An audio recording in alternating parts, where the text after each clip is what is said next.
안녕하십니까, 윤과자입니다. 네, 즐거운 주말 보내셨나요? 저는 주말 동안 증시가 이번 주 급등하는 그런 상상을 했는데요. 역시 쉽지가 않네요. 코스피 같은 경우는 윗꼬리를 달긴 했지만 0.22%까지 플러스는 됐었으나 종가는 0.4% 하락 마감을 했고요.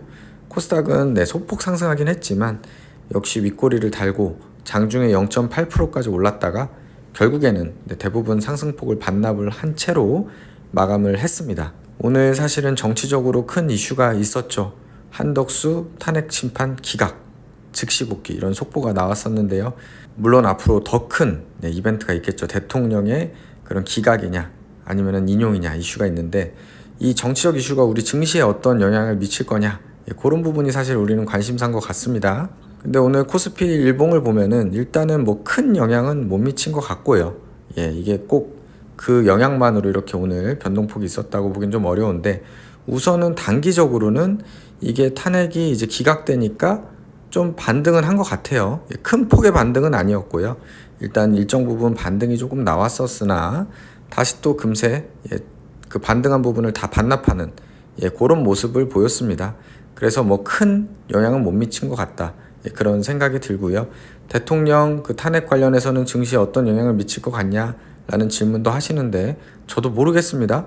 사실 단기적으로 외국인 입장에서 생각하면은 만약에 이제 복귀를 한다고 가정을 하면 한덕수 권한대행처럼 복귀를 하면 단기적으로는 뭐 불확실성이 해소된 것처럼 해서 오늘 이렇게 반등한 것처럼 반응이 나올지는 모르겠는데 이게 또 생각을 해보면 복귀를 만약에 하면 굉장히 시끄러울 거란 말이죠.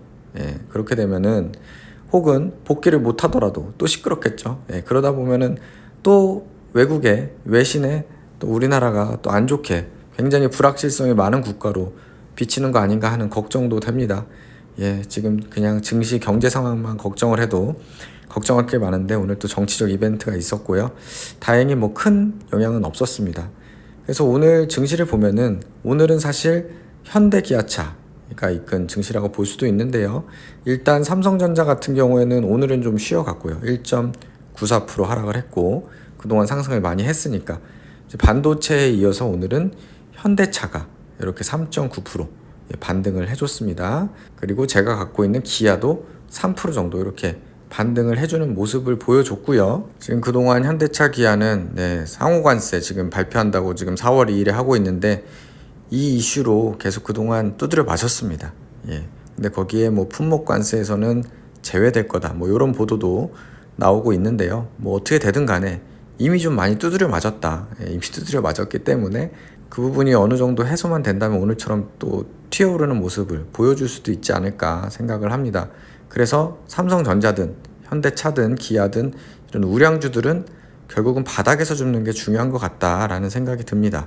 현대차 같은 경우도 이제 어느 정도 이 18만 원대 이때는 바닥을 찍고 지금 반등을 했다고 생각을 하거든요. 그래서 앞으로 쭉쭉 제 기아와 함께 올라가 주기를 바라고요. 기아는 이미 뭐 배당도 받고 그리고 또 상승을 해서 플러스가 됐기 때문에 큰 걱정은 없습니다. 대신 오늘 나머지 종목들이 좀 좋지를 못했고요. 코스피 보유 종목 보시면은 오늘은 소폭 상승한 종목들 3개, 하락한 종목 2개 정도 나와가지고 오늘은 뭐 크게 코멘트할 부분은 없습니다. 다만 하이트 진로 같은 경우를 보면서 굉장히 지지부진한 종목이긴 하지만 지지부진했지만 이 배당락 이후로 결국에는 지지부진 하다가 또 2만 원을 향해서 간다. 이런 생각이 듭니다. 그래서 2만 원 회복은 시간 문제가 아닐까 좀 기대를 해보고 있습니다. 그리고 참고로 구독자분께서 댓글로 알려주셨는데 차트가 이상하게 나오는 거는 요 SOR 사용 여부를 이걸 ON으로 바꿔버리면은 요게 차트가 이상하게 이렇게 나온다고 합니다. 이게 대체 거래소가 생기면서 그쪽 차트까지 반영이 되면서 이렇게 나오는 것 같고요. 뭐 본인 취향에 따라 하시면 되는데 이게 차트가 적은 거래량에 의해서 왜곡될 수 있기 때문에 일단 사용을 안 한 채로 이렇게 보는 것이 오해가 없을 수 있을 것 같다는 생각은 듭니다. 다음으로 코스닥은 DO만 2.4% 상승을 했고요. 아쉽게도 ENF 오늘 소폭 하락했습니다. 그래도 장중에 크게 빠지나 걱정도 됐었는데요. 마이너스 3% 빠진 거를 다 회복해서 마감을 한 부분, 그 부분을 좀 긍정적으로 생각을 하면서 또 내일을 기약해야 될 것 같습니다. 오늘 삼전이 좋지 못했기 때문에 그래도 잘 버텨줬다. 이 정도인 것 같습니다. 그래서 제 계좌 보시면 오늘 기아의 반등으로 기아 플러스 3% 됐고요. 사실은 지금 매도해도 됩니다. 왜냐하면 배당도 6% 받았기 때문에 지금 매도해도 되지만 그래도 기다려 보겠습니다. 계속 좀 상승세를 이어갈 확률도 있기 때문에 기다리고 있고요.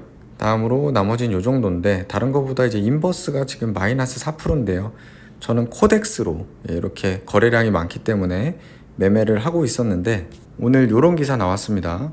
인버스 레버리지 수수료를 확 낮춘다고 합니다. 그러니까 타이거가 낮춘다는 거죠. 미래에셋이 타이거거든요. 그리고 코덱스는 삼성. 그래서 여기 보면 레버리지 같은 경우에 원래 0.64% 삼성에서 하고 있는데 100분의 1 수준인 0.0064%로 낮추겠다는 것이다. 그러니까 거의 뭐 수수료를 안 받겠다는 얘기죠. 그렇기 때문에 혹시 뭐 레버리지나 인버스 하시는 분들은 참고하셔가지고 갈아탈 수 있으면 갈아타는 게 좋을 것 같긴 합니다. 저도 뭐 기회를 봐가지고 다음부터는 좀 타이거로 좀 매매를 할 수 있도록 해야 될 것 같네요. 근데 뭐 기본적으로는 레버리지든 곧버스든 인버스든 장기 보유하는 거는 뭐 그렇게 좋진 않죠. 점점 계좌가 높기 때문에 일단은 단기적으로 매매하는 게 제일 좋긴 하고요.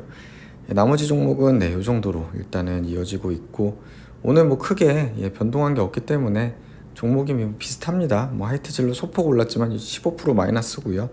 나머지도 이 정도 상황. 코스닥도 마찬가지죠. 뭐 크게 변동이 없습니다. 일단은 이번 주에 저는 좀 익절을 ENF든 아바코든 혹은 기아든 하나 했으면 좋겠는데 월요일 출발이 조금 아쉽긴 하네요. 이번 주 정치 이벤트가 많은 한 주인데요. 증시에 좀 긍정적으로 어떻게든 뭐 꿈보단 해몽이라고 하잖아요. 그렇기 때문에 좋게 해석해서 반영되기를 바랄 뿐입니다. 오늘 그래도 외국인이 코스피 같은 경우 소폭 61억 플러스로 마감한 거에 위안을 삼으면서 이만 마치도록 하겠습니다. 감사합니다.